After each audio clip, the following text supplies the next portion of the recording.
If you're thinking of moving to the metro Nashville area in 2025, you're going to need to listen to this video and pay close attention, because I'm going to share with you towns that I have heard people regret moving to in their haste to find their home here in the Nashville area. I'm also going to share with you exactly what you should do to not have this happen to you. Nothing worse than finding you found the perfect home but in the wrong location. Let's not let that happen to you. See you on the other side.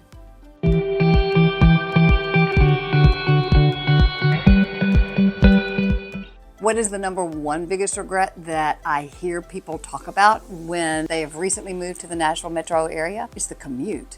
Whether you live in Murfreesboro or Columbia, Lebanon even, Thompson Station, it doesn't look like it's that great of a distance when you look at Google Maps, but it depends on the time that you need to be, if you need to be in the metro Nashville at all, or whether you can stay and work within that very same community. What looks like it could be a 30-minute drive from Google Maps all depends on the time of day of when you're going to that location.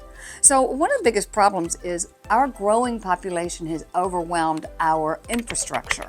We have grown so fast in the last 10 years and we just weren't ready for it. You know probably that we do not have a rapid transit system.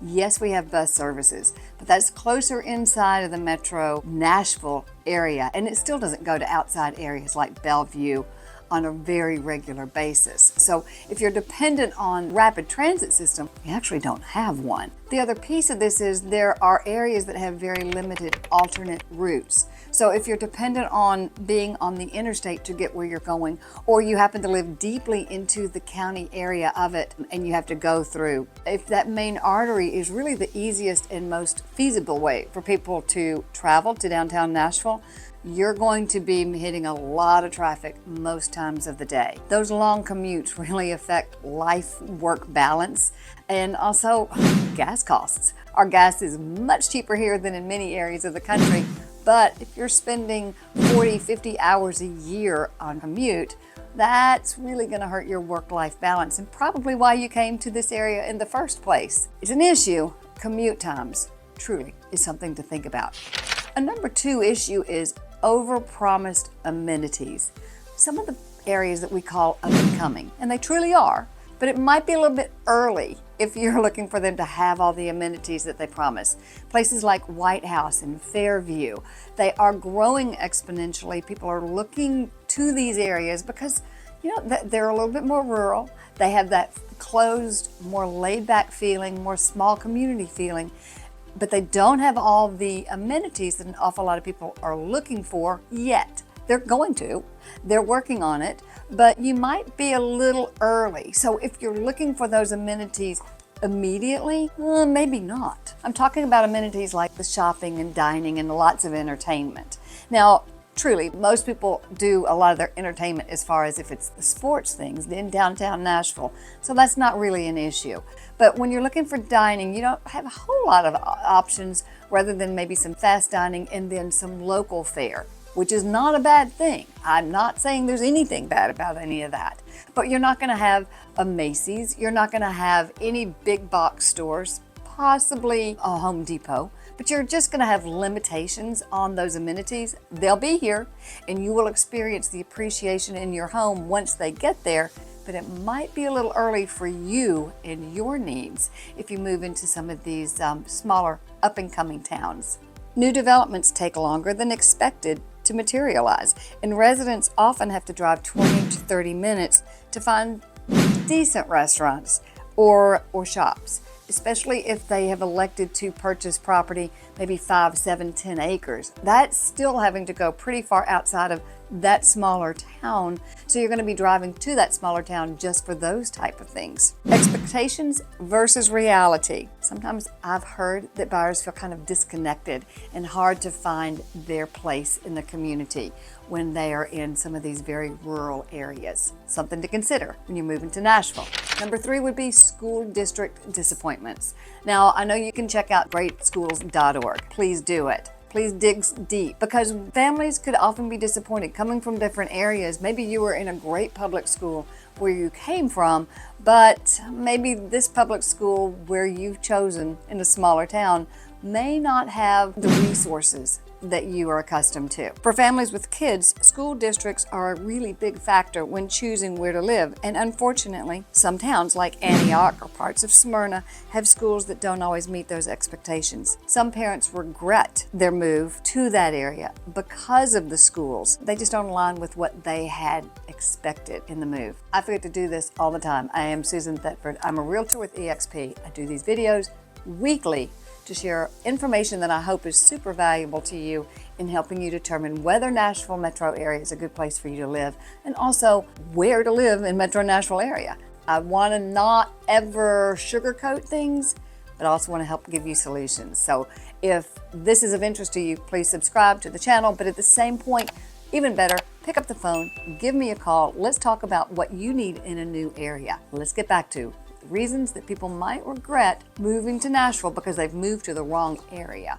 Number 4 would be property taxes. Sticker shock. We are really low in property taxes, especially in comparison to some of the larger metros. I hear that all the time. I mean, that people can't believe how low it is if they're coming from Texas or maybe New York or Chicago. But what you might not recognize is there are some areas that have additional taxes because they have their own city. Say Belmead. Belmead is in the metro Nashville area, but it's its own incorporated city. So in addition to the Davidson County metro tax, you're also paying a property tax for the city of Belmead. Now that gives you police department. Most people find it very, very valuable, but it does add to your monthly. Similarly with Forest Hills, but Forest Hills is its own incorporated city. But Franklin as a city has its property taxes, but there's a special district schools area in the city that if you live inside that area, you are paying that tax whether you have children or not in the public schools. Now, that's the main reason that so many people want to come to Franklin is because of good Williamson County schools. But if you don't have a child and you don't want to pay that extra tax because you live inside of that section where it does have to pay for those public schools, you might want to dig a little deeper when you're deciding which home to purchase. Also, another thing to consider is on top of the home purchase and the property taxes, in most areas, if the home has been built after 1990, which blows my mind a little bit. That sounds pretty recent, but think about it, it's over 30 years. If the home is less than 30 years old, you probably are going to be living in a HOA, a homeowners association area. Now, less so if you buy an older home in one of the outlying towns like Lebanon or Gallatin or parts of Hendersonville. But those were less likely to have an HOA until you get to the newer homes. And frankly, everybody I talk to, for the most part, wants an older home only if it's been completely renovated and updated. If you don't want that, and you don't want to have to renovate a whole lot, you are probably going to be living in a homeowners association area. Just check out the prices, just check out the fees. Also, if you're looking for a condominium, condominiums always have HOAs because that helps take care of the common areas. So in addition to making sure that you pre-qualify and get pre-approved prior to looking for homes, be sure if you're looking for a condominium that each condominium doesn't overblow your budget. It's just some sticker shock. Details are always very, very important. Number 5 would be limited lifestyle options. Some people, when they get here, they are not that in tune with what it is they want as their lifestyle in their new area. Towns like Gallatin and Ashland City appeal to certain buyers, but don't always deliver the lifestyle that people expect or haven't quite realized they even expect. So that's where good conversations come into play. Some folks find these towns a little bit too quiet or lacking the kind of community vibe that they were hoping for. In the smaller towns, there's just really not much of a nightlife. Now, close in, if you want to come into Nashville, lots of nightlife. But White House, Gallatin, they're suburban communities, mostly families or people who are not big nightlife partiers. Those don't really have that nightlife type of thing. 7:30, 8 o'clock at night, the restaurants are even getting quiet, and it just doesn't offer the vibe that some people might hope to find, especially if you're coming from, again, a larger city. You're used to that. You hadn't even thought about the fact that you might have to drive 20, 30 minutes to get to a place that's open after 10 o'clock. You definitely have a limited options on the sports things. Major sports, other than children's little leagues and children's school sports, you got a limitation on what's available. You start your own. There's certainly limited diversity in the recreational things to do in these smaller towns that are the up and coming town. You are going to find good local fare. You are going to find a sense of community because these are not new communities. It's not that they popped up yesterday out of nowhere in a field. They are older communities. They just haven't expected or experienced until now the huge growth. Also in some of these areas, because of the limited dining, because of the limited recreational activities, some people find it hard to make a sense of community. They find it a little difficult to find their place in the community. That's why when conversations, this is one of the things I'm going to help you with. When we have these conversations are so important. What do you do? What do you enjoy doing in your time off that you're not working? Do you have children? Does your life centered around the children and all the children's activities? That's actually very helpful, and especially in the smaller communities, because if it's a big children's community, lots of young families with kids, obviously, you know how that goes. You do Little League together. You do the school things together. That's easier. If you don't have children, it's a little more difficult if you don't have specific things that you really enjoy doing.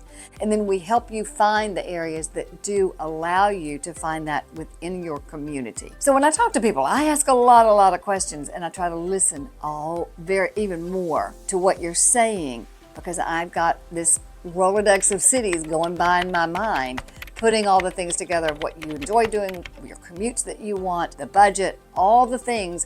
I've got this ticker tape of cities going through my mind thinking, okay, let's find this best fit for you. That's why these conversations are so super important. Which brings me to, how can this heartache not happen to you? It's a few conversations. I talk to people all the time who are thinking, I'll need to be in Nashville in the next month and a half because I've just gotten a phenomenal job at Amazon.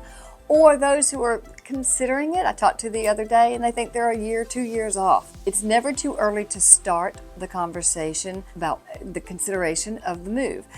These people in Nashville may not be a good fit for them. Between the budget, the things they need for their children as far as education-wise goes, it may not be the right place for them. They were loving the idea of Tennessee because of our low tax situation, because of a different lifestyle, because they wanted a more conservative area, and they had heard that Nashville offers all those things. It does.